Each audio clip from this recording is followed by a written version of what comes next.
सभी भाइयों को मेरा सलाम and welcome to MK cricket tips YouTube channel. मेरे भाई MI Cape Town versus Pretoria Capitals का 8th मैच है। आज डबल हेडर है, आज दो मैचेस हैं और 31 दिसंबर है 2025 का आखिरी दिन है मेरे भाई, साल 2025 का। और मैं आपको एक ही एडवाइस भूलूंगा और दूंगा कि भूल जाइए 2025 में क्या हुआ, भूल जाइए 2025 में क्या खोया, भूल जाइए कि 2025 में क्या पाया। एक नई शुरुआत कीजिए, एक पेंसिल लीजिए और एक कागज लीजिए, उस पे लिखिए कि 2026 में आपने क्या करना है और उस पे ये भी लिखिए कि 2025 में जो आपने गलतियां की है वो आपने नहीं करनी। ठीक है, तो ये मेरा एडवाइस है। और अपनी जिंदगी को बेहतर बनाइए। और इंसान गलतियां करता है, बार बार करता है, लेकिन उन गलतियों को ठीक अगर कोई नहीं करता तो वो गलत करता है। तो आपने वो गलतियां नहीं करनी जो 2025 में की, और 2026 में इस पॉजिटिव माइंडसेट के साथ जाना है कि आपने बहुत कुछ अचीव करना है। ठीक है, अब चलते हैं मैच की तरफ। एमआई केप टाउन पहला मैच लॉस किया है इसी ग्राउंड पे अगेंस्ट डरबन। बहुत हाई स्कोरिंग मैच हुआ और एक बड़ा जैकपॉट मैच बना। दूसरा मैच इनका बारिश की वजह से नहीं हुआ और तीसरा मैच खेल रहा है। प्रिटोरिया कैपिटल्स जो है वो अपने दोनों मैच हारा है, जीत के करीब गया और जीत के करीब जाकर हारा है। ठीक है, पहला मैच जो खेला उसमें तो बहुत फेवरेट था, प्रिटोरिया कैपिटल्स नहीं जीत पाया। और इसका थोड़ा कॉम्बिनेशन ऐसे ही रहेगा, थोड़ा आंड्रे रसल आ जाएगा, सुनील नारायण आ जाएगा, फिर थोड़ा मोमेंटम में आ जाएगा टीम। ठीक है, अच्छा ये आज का सेकंड मैच है। अब मैच जो है वो आपको जैसे बताया न्यूलैंड्स केप टाउन में खेला जाएगा, एमआई केप टाउन के होम ग्राउंड पर। लास्ट मैच डरबन और एमआई केप टाउन का हुआ था। 233 रन किए थे डरबन सुपर जेट्स ने और एमआई केप टाउन सिर्फ 217 रन बना पाया। उसके बाद वैसे भी ये एक हाई स्कोरिंग वेन्यू हुआ है और ओवरऑल अगर आप देखो MI Cape town last year काफी मैचेस यहाँ पर विन किए थे। आई थिंक सारे ही मैचेस विन किए थे, एक भी लॉस नहीं किया था। और उसके अलावा एम आई के डरबन सुपर जेंट्स के अगेंस्ट ये मैच इन्होंने पहला अपने होम ग्राउंड पे लॉस किया। और लास्ट 12 मैचेस जो इस वेन्यू पर हुए हैं, बॉलिंग फर्स्ट जो है वो 60% मैच जीती है। ठीक है, हालांकि इस सीजन का पहला मैच 233 अभी डिफेंडेबल नहीं लग रहा, तो यहाँ पर कोई भी टारगेट और डिफेंड करना मुश्किल रहता है। एवरेज फर्स्ट इनिंग की 172 है, still I think first inning में आपको 180 प्लस का टोटल देखने को मिल सकता है। और लेकिन पिच पिच आपको जरूर देखना है। मैं आपको ये मशवरा दूंगा कि मैच में घुसने से पहले ना थोड़ा 2-3 ओवर देख लो, 2-3 ओवर देख लो। सेकंड बैटिंग के फेवर में बैठे हो तो चलो फिर तो कोई और बात है, फिर शायद आपको निकलने का चांस भी मिल जाएगा। लेकिन अगर आप फर्स्ट बैटिंग के साथ बैठ रहे हो तो कल का मैच आपको याद होगा, जो रात हुआ है जोबर्ग वाला, कि उसमें ओवरऑल अगर आप देखो तो डरबन का पिच जो रहता है वो बहुत जबरदस्त रहता है बैटिंग के लिए, लेकिन कल के मैच में आप देख लो कैसा पिच था। ठीक है ना, तो थोड़ा पिच पिच गड़बड़ फंस ना जाओ आप मैच में, तो इसलिए थोड़ा फर्स्ट बैटिंग पर बैठते हुए थोड़ा सोच समझ लिया करो।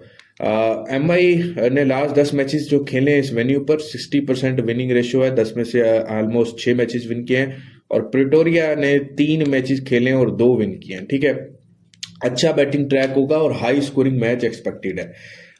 सेशंस की अगर मैं बात करूं तो भाई साहब यहाँ पर जो है 6 ओवर 49 एवरेज रहता है, सेकंड इनिंग में 53, और सेकंड इनिंग के सेशंस की एवरेज ज्यादा रहती है क्योंकि यहाँ पर रन्स बनते हैं। ठीक है, तो पहली इनिंग में अगर 6 ओवर 49 रहता है तो आई थिंक 51 तक आप यस करके चल सकते हो। 54 तक भी आप सेशन को यस करके चल सकते हो, इससे ऊपर बनेगा। हाँ, आपको अगर 64 या 8-10 रन या 12 रन ऊपर मिलते तो फिर आप दबा कर नोट करके चल सकते हो। लेकिन एट द एंड इससे नीचे अगर 5-6 रन मिलते हैं तब भी आप यस करो। 45 मिलता है, 46 मिलता है, इससे ऊपर बनता है। एवरेज 52-54 के बीच में रन बनेंगे ही बनेंगे। ठीक है, बाकी लंबी जो है 183 एवरेज रही है लास्ट 10-12 मैचेस में, तो इसलिए 180 प्लस जाता ही जाता है। अगर आपको लंबी 172-74 इस तरह के एवरेज मिलती है तो उसको आप यस करके चलो। आई थिंक ओपन 178 176 ओपन होगी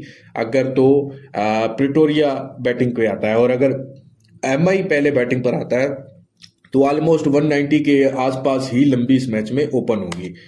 टेलीग्राम को ज्वाइन कर लो, फ्री टिप जो भी आएगी भाई साहब टेलीग्राम पे आएगी। ठीक है, और उसके बाद हेड टू हेड अगर बात करूं एमआई केप टाउन और प्रिटोरिया कैपिटल्स की, तो भाई साहब हेड टू हेड देखो तो इनका 50-50 है। 3 मैचेस एमआई ने विन किए हैं और प्रिटोरिया ने भी 3 विन किए हैं, ठीक है। एमआई कैपटाउन लास्ट 5 में सिर्फ एक मैच हारा है और लास्ट एक बारिश की वजह से नहीं हुआ। लास्ट ईयर की चैंपियन टीम है।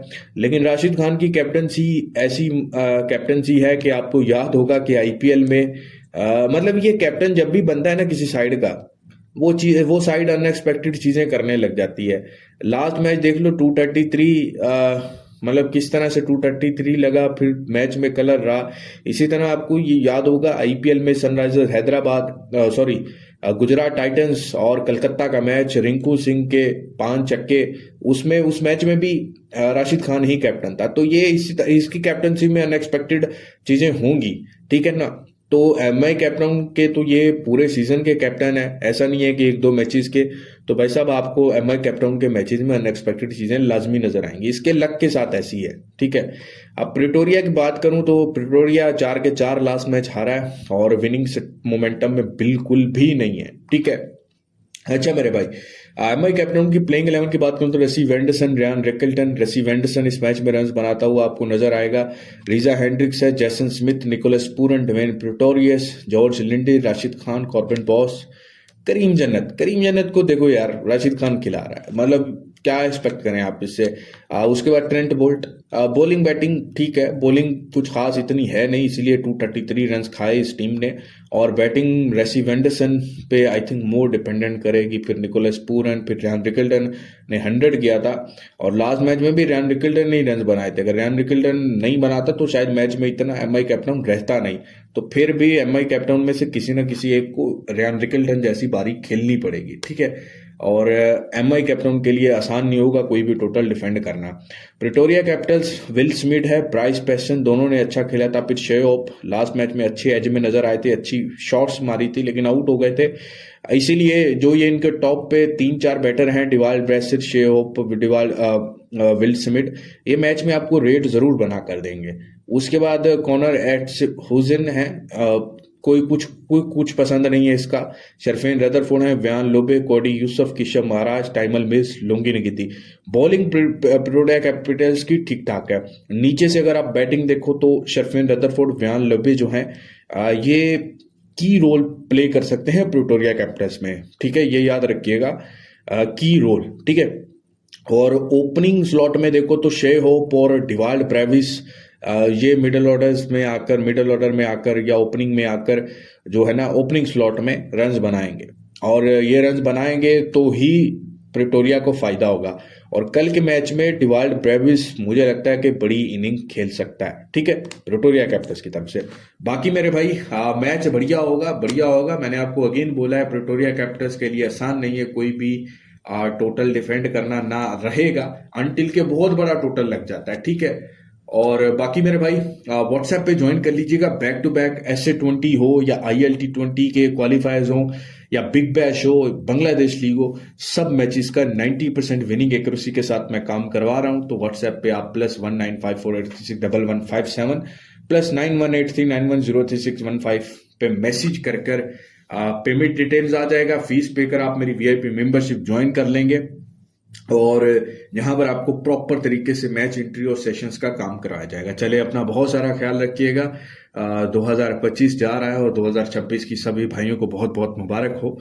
और मेरी दुआ है कि आप सभी के लिए 2026 बेहतरीन से बेहतरीन रहे। खुदा हाफिज।